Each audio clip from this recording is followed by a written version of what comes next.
Pourquoi la chasteté, c'est hyper important? La chasteté, de manière générale, c'est laisser l'autre libre. Il y a un prêtre qui disait c'est la mise en ordre de nos désirs et nos rapports aux autres. Donc je trouve que c'est assez bien expliqué en une phrase. Déjà, la première chose, c'est que la chasteté va te donner un esprit lucide. C'est un vrai combat, ça peut prendre des années parfois, mais il faut vraiment que vous commenciez à le devenir si vous ne l'êtes pas, parce que ça va vous apporter énormément. Donc je vous disais d'abord, la première chose, un esprit lucide. Si tu commences à faire cet effort de réussir à maîtriser tes pensées, parce que c'est clairement ça. La chasteté, c'est apprendre à maîtriser ses pensées, avoir des pensées saines, avoir des pensées qui sont ordonnées, et du coup, qui ne vont pas aller vers des pensées sexuelles, des pensées perverses, mais des pensées saines. Quand tu t'entraînes à avoir des pensées qui sont chastes, tu vas commencer à avoir un esprit qui est clair et donc qui est prêt à travailler, qui est prêt à se mettre dans tes projets en fait. Parce que quand t'es pas dans cet esprit clair, bah tu passes ton temps à penser aux filles, tu passes ton temps à penser aux hommes, parce que tout le monde est concerné, hein. Et du coup, tu perds énormément de temps. Juste du temps en fait. Le temps que tu perds à penser à ça, alors que ça ne sert à rien. Tu vas avoir une excitation physique pendant quelques minutes et après quoi? Juste t'es déçu parce que en fait tu te rends compte que ça a servi à rien. Donc clairement, en fait tu perds du temps. Donc avoir des pensées chastes, c'est clairement être plus clair dans ton esprit et être plus disponible pour te concentrer sur les vraies choses, sur ton travail, sur tes projets. Et c'est une libération en fait. Pourquoi je dis que c'est une libération? Donc déjà pour ça, parce que tu commences à mettre ton temps dans des choses utiles, mais aussi parce que quand tu arrêtes d'avoir des pensées comme ça, tu commences à avoir une nouvelle estime de toi. Tu as une nouvelle estime de toi et je sais pas comment vous dire, c'est comme ça, c'est physiologique, c'est mental. Parce que déjà tu vois que tu es capable d'avoir la main mise sur tes pensées, sur toi-même. Et t'es plus obsédé en fait. T'es plus obsédé, donc déjà les pensées sexuelles, ça peut créer vraiment la honte intérieure. Et là, bah, du coup, t'es pas dans la honte, justement. T'es dans la fierté.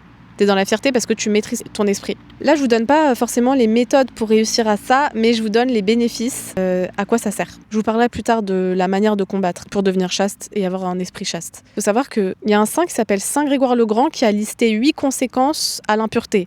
Donc, au fait d'entretenir des pensées perverses, d'entretenir des pensées qui ne sont pas chastes. Et je vais vous les lire parce que c'est trop intéressant. Il parle de l'aveuglement de l'esprit. Plus tu vas avoir des rapports sexuels désordonnés, regarder de la pornographie, entretenir ces pensées-là, plus ton esprit va être aveuglé, c'est-à-dire ton comportement ne va pas être le bon dans les situations. Ensuite, il parle de la précipitation. En fait, on réfléchit plus, on va trop vite. Donc ça, c'est une des conséquences de l'impureté. Ensuite, il parle de l'inconstance. En gros, tu prends une décision, tu changes d'avis, tu veux faire tel projet, puis après tu changes, puis t'arrêtes. Ensuite, il parle de l'amour de soi. Donc ça, c'est vraiment le fait de moi.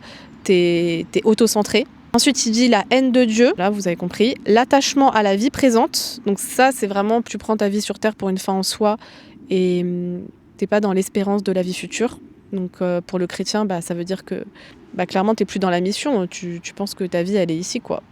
Ensuite, il y a le désespoir de la vie future. Du coup, t'as même plus de projet terrestre, là. Ça va jusqu'au fait que t'as même plus de projet terrestre. Et je vais vous raconter une histoire de ouf que ma mère m'a racontée. Elle a rencontré un vieux monsieur qui avait plus de 80 ans. Et il s'avère que ce vieux monsieur voulait se tuer. Elle était invitée à un dîner, il était à ce dîner-là. Il dit, j'ai rendez-vous pour me faire euthanasier. Et elle commence à avoir un débat avec lui, et il y avait une autre femme qui était avec elle. Donc elle me dit, ouais, on jonglait dans les arguments, il nous écoutait, mais il était un peu contre. Et il s'avère quoi? Que cet homme, il avait passé sa vie à avoir des rapports sexuels avec des centaines et des centaines de femmes. Et en fait, à 80 ans, il continuait à chercher des femmes d'un certain âge pour avoir des rapports avec lui. Et il était obsédé par ça. Et en fait, ça l'a mis dans le désespoir. En fait, il avait tellement mis toute sa libido, tout son être là-dedans, que c'était devenu une addiction déjà. Et en plus, il n'avait plus d'espoir dans la vie, quoi. Bon, il s'avère que tout est bien qui finit bien, puisque ma mère et son ami l'ont convaincu. Et au final, il n'est pas allé à son rendez-vous, là. Il n'a pas pris rendez-vous.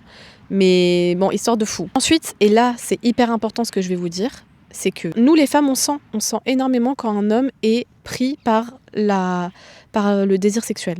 On peut ressentir un homme qui est trop dans le désir, qui est trop dans l'attachement, et du coup ça va nous faire fuir. Parce que quand t'es plus dans le désir, tu deviens beaucoup plus lucide par rapport aux femmes qui te plaisent. Je dis pas que le désir sexuel c'est mauvais, c'est évident que ce désir, cette libido, elle nous drive. Mais si t'apprends à ne plus entretenir des pensées perverses, tu vas beaucoup plus réussir à avoir la juste proximité avec la femme que tu as en face de toi, tu vas pas être dans la possessivité et c'est beaucoup plus attirant. C'est beaucoup plus attirant parce qu'on n'a pas envie d'être avec un homme ou avec une femme qui est trop dans le désir et qui nous veut absolument. Et ça se ressent parce que du coup tu contrôles plus tes émotions, tu contrôles plus tes pensées et ça se ressent quand tu es dans des pensées pas chastes envers une femme. Et en plus vous faites les mauvais choix. Et ça peut aller très loin des mauvais choix. On en a combien autour de nous ? De j'ai couché avec elle parce que elle m'attirait.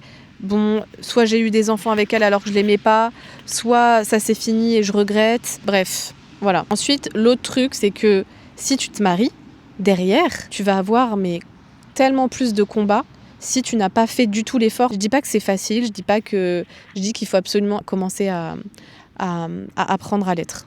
Parce que si tu te maries, tu vas avoir beaucoup de combats avec ça. C'est-à-dire que ta femme est tombée enceinte, elle accouche, tu vas pas avoir des rapports avec elle tout de suite. Je veux dire, il faut aussi prendre ça en compte, qu'il peut se passer plein de choses dans la vie. Il peut se passer plein de choses. En fait, ça t'apprend aussi l'attente, ça t'apprend à être patient. Et ça, c'est hyper important aussi. Voilà, je vous ai un peu tout dit là pour l'instant, mais retenez que c'est hyper important que si vous voulez quelqu'un dans votre vie, faut commencer à travailler ça, quoi. Voilà, bon, allez, je vous dis à bientôt, moi je vais me rentrer et abonnez-vous, bye.